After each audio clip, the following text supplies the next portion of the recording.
My friends, it is so incredible to see what's happening in our society. To witness world government being announced, global currencies being pushed as a solution to all the world's problems. Imminent attack on Iran unless we get the word out and stop this. Total surveillance. Lampposts going up all over the country with microphones and cameras in them. This was already happening 13 years ago. It's in my film Police State 2000 I put out in 99. I have the documents from 1998. This is a criminal group that has set up a fraud. The public is living in a false reality, and they are setting up a giant DARPA-controlled grid known as the internet that is meant to absorb society, make it cashless, track everything, and then add fines and fees. That's another problem with cashless society. Oh, we'll put $5 fee on all your transactions. Now you pay to keep your money with us. Now companies make you get automatic transfer. Now you can't use that cash in that secondhand transaction. Now Homeland Security came out yesterday and said paying with cash is suspicious. And they told hotels, spy on people. Dig through your luggage. But nobody dig through the Fed's luggage. All caught bringing in narcotics. Catherine, you were getting in, and we're going to go to some calls here, but I want to kind of shut up for 10 minutes or so and give you the floor here. I want you to run through for people, because you were getting into the fact that it's being set up to where we can't operate without it, and old communication systems are going away. Like, a lot of people want to continue to have pirate FM, micro FM. I think it's a great idea, as long as it doesn't interfere with the commercial spectrum. Now they're handing FM translators to all the big companies to put on mindless stuff like comedy or whatever. No local programming, no local interest, nothing that serves the community. And now the FCC's been talking about making it to where you can't pick up a reception in your new digital radio with all the cars coming out unless it's got a code authorizing it. So even if you put up, like they used against the Soviets, a pirate FM in, say, Romania, it won't even be picked up by the phone.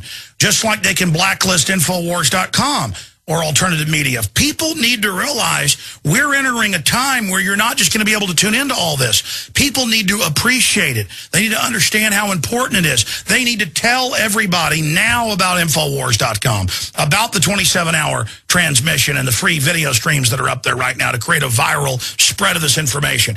They need to donate at Infowars Money Bomb so we can... I tell people sign up at the Infowars Insider because we've been told by our experts that email is something that even if they shut us all down with that list, I could still write articles or with compression do short audios or videos and encode that and send that out to people.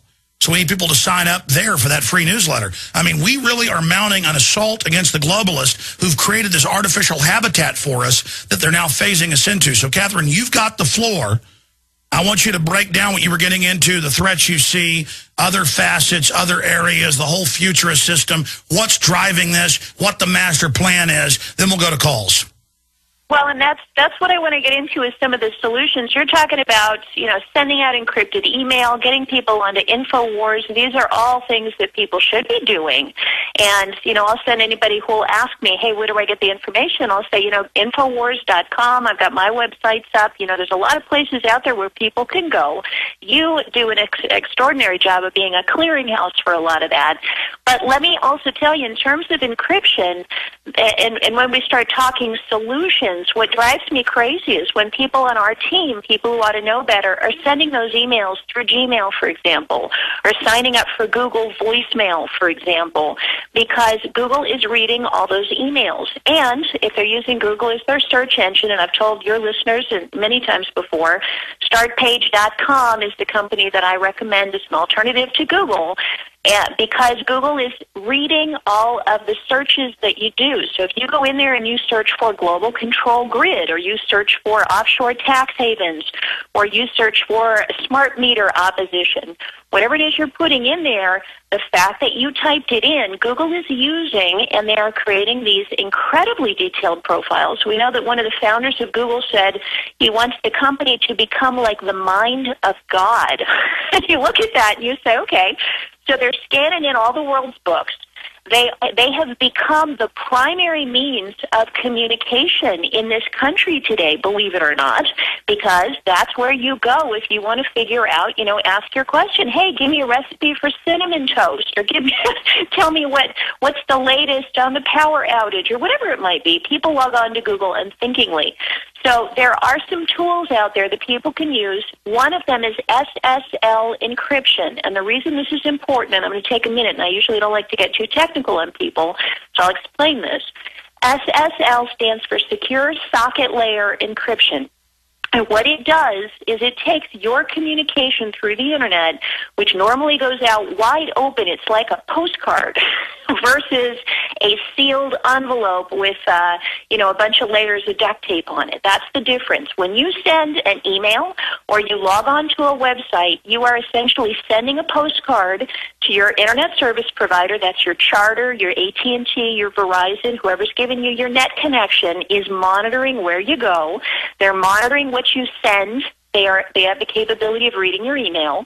If you are sending from or to a Gmail account, a Yahoo account, or a Hotmail account, and many of these other free email services, not only that, but you're sending a postcard that they are reading and recording.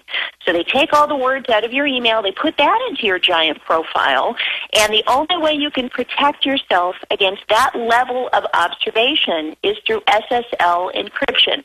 Now, people may remember a couple of years ago there was something called Pretty Good Privacy, or PGP. Really hard to implement, not very popular. I tried to use it myself, and I'm a privacy person. Even I said, oh, this is a pain.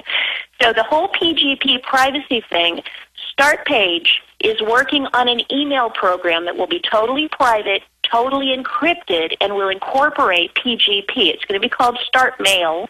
It's coming out probably the end of 2012.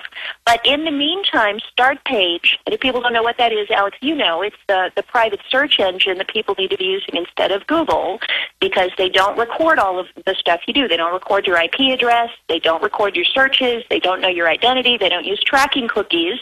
And I can vouch for them because I'm actually now a VP with the company after having him as a guest on the show a couple years back. So StartPage just made an announcement this week that they have switched over to complete SSL encryption.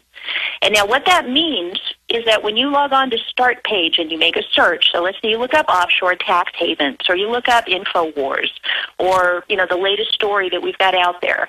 I don't know, maybe those electric lights, the street lights that can listen to you. So when you search for that in Google, they know it. Or you look for Ron Paul, they know who all the supporters are.